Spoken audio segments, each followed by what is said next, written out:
Hello বন্ধুরা, আশা করি সকালে ভালো আছেন। আজকে আমি বেগুনের একটা রেসিপি বানাবো। এই জন্য আমি 4খানা মাঝারি সাইজের বেগুন নিয়ে নিয়েছি। বেগুনগুলোকে আগে থেকে ধুয়ে পরিষ্কার করে নিয়েছি। মাথার দিকের অংশটা কেটে বাদ দিয়ে দিচ্ছি। আর দেখুন আমি কীভাবে কাটছি। একটা বেগুনের মাঝ বরাবর আমি কেটে নিলাম।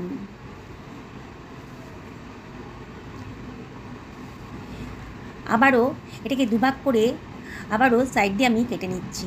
বোটা সহ কাটবো। একটা বেগুনকে আমি 4 ভাগ করে কেটে নিলাম, বোটা সহই কাটলাম। আশা করি দেখে বুঝতে পারছেন আমি কীভাবে কাটলাম বেগুনগুলোকে।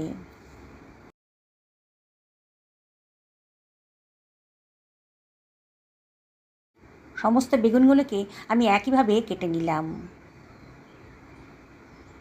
অসম্ভব টেস্টি একেবারে নতুন ধরনের একটা বেগুনের রেসিপি আজকে তৈরি হতে চলেছে। একটা পাত্রের ভেতর বেগুনের টুকরোগুলো আমি দিয়ে দিয়েছি, আর ভেতরে দিয়ে দিলাম জল। আর এর ভেতরে আমি দিয়ে দিচ্ছি 1 টেবিল চামচ মতো লবণ। লবণ জলে ভিজিয়ে রাখলে পরে বেগুনের ভেতর যে কষটা থাকে সেটা চলে যাবে। রেসিপিটা খুবই টেস্টি হবে। লবণ জলে ভিজিয়ে রাখলাম। আমি এখানে 4খানা পেঁয়াজ নিয়ে নিয়েছি, মাঝারি সাইজের পেঁয়াজ। এই রান্নাতে পেঁয়াজের পরিমাণটা একটু বেশিই লাগবে। পেঁয়াজের খোসাগুলো আমি কেটে বাদ দিয়ে দিচ্ছি। পেঁয়াজটাকে এবার আমি কুচি কুচি করে কেটে নিচ্ছি। সমস্ত পেঁয়াজটাকে আমার কাটা হয়ে গেছে। অন্য একটা জায়গায় ওইগুলোকে সরিয়ে রাখছি। কতগুলো রসুন কোয়া নিয়ে নিয়েছি, এগুলোকে আমি কুচি কুচি করে কেটে নেব।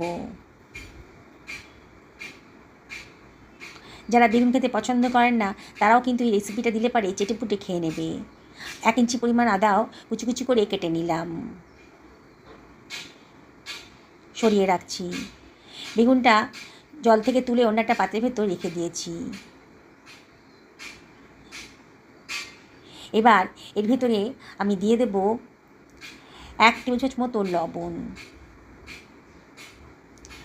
আর এর ভিতর দিয়ে দিচ্ছি 1/2 টেবিল চামচ মতো হলুদের গুঁড়ো। 1/4 টেবিল চামচ মতো লঙ্কার গুঁড়ো এর ভেতরে দিয়ে দিলাম। আর দিয়ে দিচ্ছি বেসন। এখানে আমি 1 টেবিল চামচ মতো বেসন দিয়ে দিলাম। এবার সব বেগুনের সাথে খুব ভালো করে মিশিয়ে নেব। প্রতিটা বেগুনের পিসকে ধরে ধরে মশলার সাথে ভালো করে মাখিয়ে নিতে হবে, তাহলে কিন্তু রেসিপিটা খুব টেস্টি হবে। দেখুন সমস্ত মশলার সাথে বেগুনগুলোকে মাখানো হয়ে গেছে, সরিয়ে রাখলাম। একটা কড়াই নিয়ে নিয়েছি, যে কড়াইতে আমি রান্না করব। এর ভেতরে দিয়ে দিচ্ছি কুচনো পেঁয়াজটা, কুচনো রসুনটাও দিয়ে দিলাম, আদা কুচিটাও দিয়ে দিলাম। আর দিয়ে দিচ্ছি 1/2 টেবিল চামচ মতো লবণ, 1/2 টেবিল চামচ মতো হলুদের গুঁড়ো দিলাম, 1/2 টেবিল চামচ মতো ধনের গুঁড়ো দিলাম, 1/2 টেবিল চামচ মতো জিরের গুঁড়োও দিলাম, 1/2 টেবিল চামচ মতো লঙ্কার গুঁড়ো দিলাম। আর দিয়ে দিচ্ছি 2 টেবিল চামচ মতো সর্ষের তেল। এবার হাত দিয়ে খুব ভালো করে মিশিয়ে নেব। পেঁয়াজ রসুন সমস্ত মশলার সাথে ভালো করে মিশিয়ে নিচ্ছি। পেঁয়াজের গাতে কিন্তু জল বেরোতে শুরু করে দিয়েছে। খুব ভালো করে মাখানো হয়ে গেছে।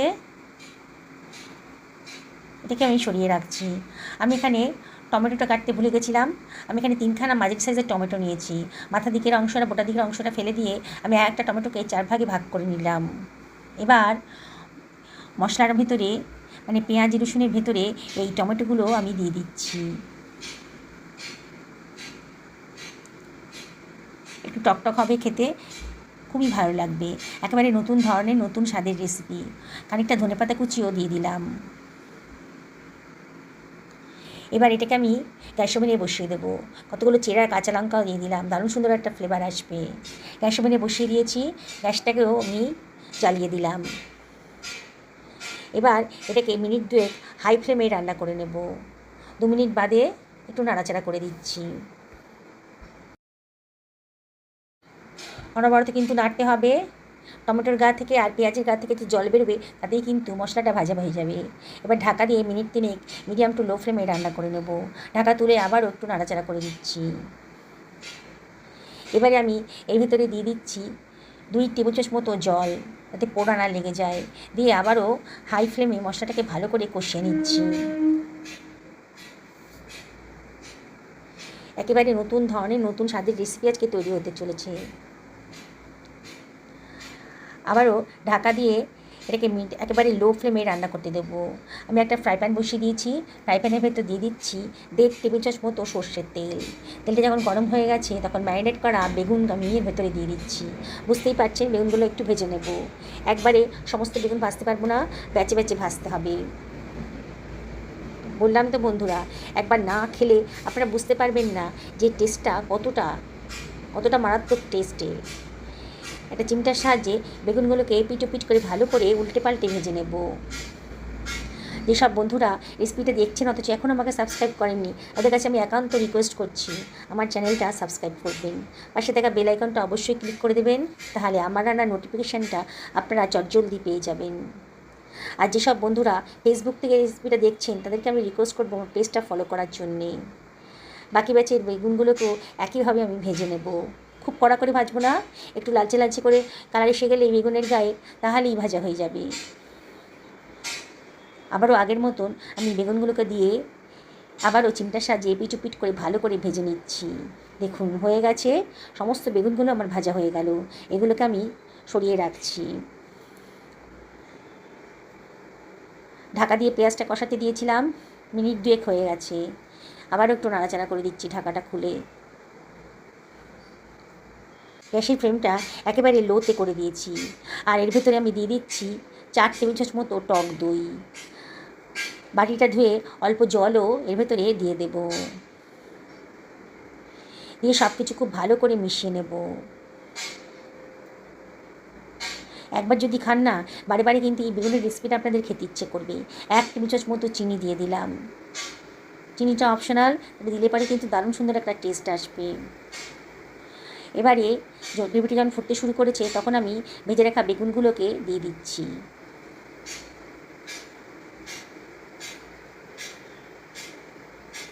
বললাম তো বন্ধুরা, যারা বেগুন খেতে পছন্দ করেন না এই রেসিপিটা তাদেরকে একবার দিয়ে দেখুন, চেটে পুটে খাবে আর বারে বারে রিকোয়েস্ট করবে আবার বানিয়ে দেওয়ার জন্যে।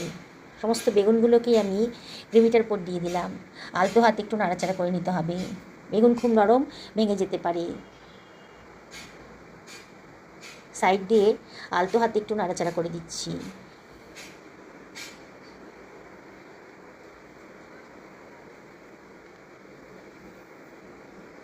এবারে এর ভেতরে দিয়ে দিচ্ছি খানিকটা কসুরি মেথি।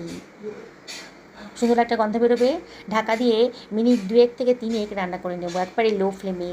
3 মিনিট বাদে আবারও আলতো হাতে একটু নাড়াচাড়া করে দিচ্ছি। লুচি, রুটি, পরোটা, ভাত, পোলাও, ফ্রাইড রাইস যার সাথেই খান না কেন অসাধারণ টেস্টি। কালারটা দেখুন কতটা লোভনীয় হয়েছে। কি বানাতে ইচ্ছে করছে তো? তাহলে অবশ্যই একদিন বাড়িতে বানিয়ে ফেলুন। আমি দেখাচ্ছি, বেগুনটা একেবারে নরম হয়ে গেছে, এখনও ভীষণই গরম আছে। দেখুন একেবারে নরম তুলতুল করছে। আপনাদেরকে আবারও রিকোয়েস্ট করব একদিন বানিয়ে ফেলুন, পরিবারের সকলকে খাওয়ান, নিজেও খান। সুস্থ থাকুন, ভালো থাকুন, নমস্কার নেবেন।